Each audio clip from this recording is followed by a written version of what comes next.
Hello, everyone. Today, I'm going to talk about the Niyamas.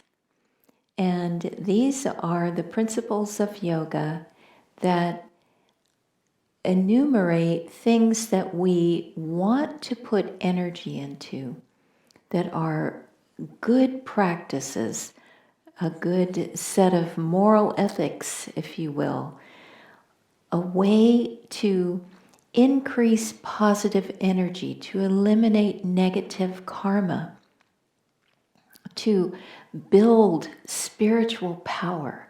So these are very, very important aspects of our lives that we need to make more and more conscious and put our energy consciously into these things. And the first one that I'll talk about today is Sauca, cleanliness. And this refers to cleanliness of body, speech, and mind. So in our culture, we're accustomed to thinking that we generally take a shower every day and keep our bodies clean, and it's sort of a normal thing. It's not like hundreds of years ago when people took a bath once a year, if they really needed it. And so we're generally conditioned to think of bodily cleanliness, but we have to also think in terms of keeping our teeth in good health, our eyes, our feet. All of these sort of details are important, and we need to make sure that our health is as good as it can be at any stage in our life, so that we can keep the body fit for self-realization, as Yogananda said once to Swami Kriyananda. And so with the body, we need to give it its due. And Sri Yukteswar would say, throw the dog a bone. Give it its due, but no more. Keep it controlled. Keep it purified. Diet is very, very important. And as Yogananda said, follow a diet, a simple diet, that is suited to your constitution. Try to eliminate things that are hurtful to the body. Alcohol, caffeine, that's debatable among some circles, but some of us it's not optimum. Tobacco, drugs, all these things need to be put away and not used if we want to purify the body. There's also fasting 1 day a week on juice that Yogananda recommended. Longer fasting, if your constitution allows for that, can be a good thing. Master's 9-day diet, which is very detoxing, is also very helpful. So those are good ways to keep the body clean. Keeping the speech clean is also very important. Now, it just doesn't mean expletives, keeping those out of your vocabulary, although that is a good thing to do. Thou shalt not speak the name of the Lord thy God in vain is something to follow. But often we get into negative habits of speech, finding the sarcastic humor in things, or being critical of others, judgmental in our minds, coming out in our speech, or gossiping. And these are all very, very poisonous to the mind. A friend that I knew said that she started curbing this tendency to be critical of others in her speech by if she would say something about someone, then she would follow it by saying, as I am myself. And that has pros and cons to it. You don't want to affirm something negative in yourself. But I thought it was very interesting that she would counter something against another by attributing it also to herself.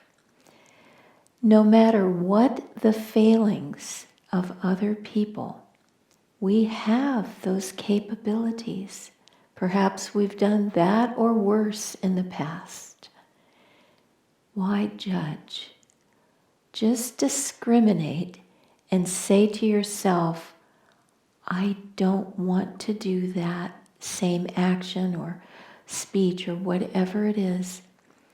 Let me resolve to do better myself and not to fall into that trap that I see another person falling into.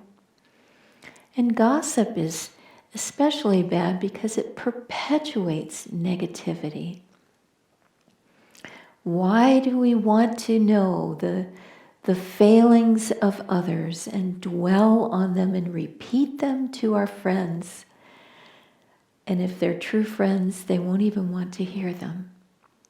It's only people that we really wouldn't want to associate with that want to hear gossip. So guard against those things. Speak joy. Speak the truth. Speak compassion and kindness and love. I read a very chilling story about a doctor who was basically a con artist, and he would draw patients to himself who would come with a simple malady like an occasional upset stomach. And this Dr. Morrell, his name was, would start prescribing medicines. And basically, they were speed or downers, so uppers or downers. And so the patient unwittingly would be taking these drugs and feel amazing and then feel very depressed. And this kept him going back again and again to Dr. Morrell, who was basically getting these people very, very addicted to his awful regime of basically conning these people. And after a few years of being on these prescriptions by this so-called doctor, these people were half crazed. They were shambling shadows of their former selves. They were a wreck. And, pretty much crazy. Well, I found out that the sort of punchline of the story was that one of Dr. Morrell's patients that he had treated for many, many years was Adolf Hitler. Everyone has a backstory, no matter how evil, how diabolical they appear to us. There's something going on, and somehow we need to see beyond, to have a broader perspective. So one of the things that we can do is to be very, very rigid or very disciplined. I don't like that word rigid, but disciplined in our mental diet. And one of the most amazing cures for a mind that's filled with too much news, too many movies, too much TV, too much fillers, as Yogananda would put it, the best cure is chanting. Yogananda said chanting is half the battle. And why is that? Why did he say that? Well,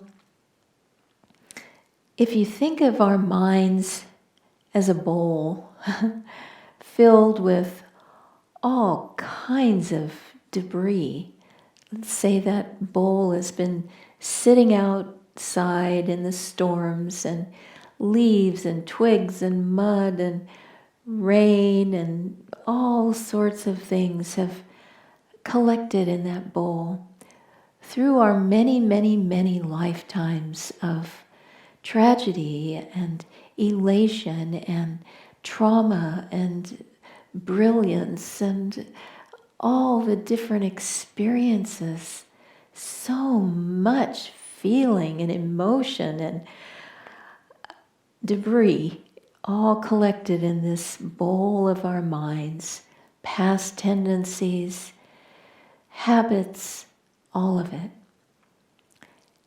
So into that bowl of muddy water, we introduce God's name. And God's name, or chants about God, or sung to God, loving God in one way or another, that is like pouring clean, pure water into that bowl and flushing out all the debris, all the mud of past incarnations and this incarnation too, until it's pure, clean water. And when our minds are clean, then it can reflect the divine. Blessed are the pure in heart, for they shall see God. And I just want to end with a favorite quote from the Bible. This is Philippians 4:8. Whatever is true, whatever is honorable, whatever is just, pure, lovely, whatever is commendable, if there is any excellence, if there is anything worthy of praise, think upon these things. That's what we need to do. We need to fill our minds with thoughts of God, with high thoughts, with excellence, with joy, with acts of love and peace and kindness. Think on those things, and God will be ever nearer.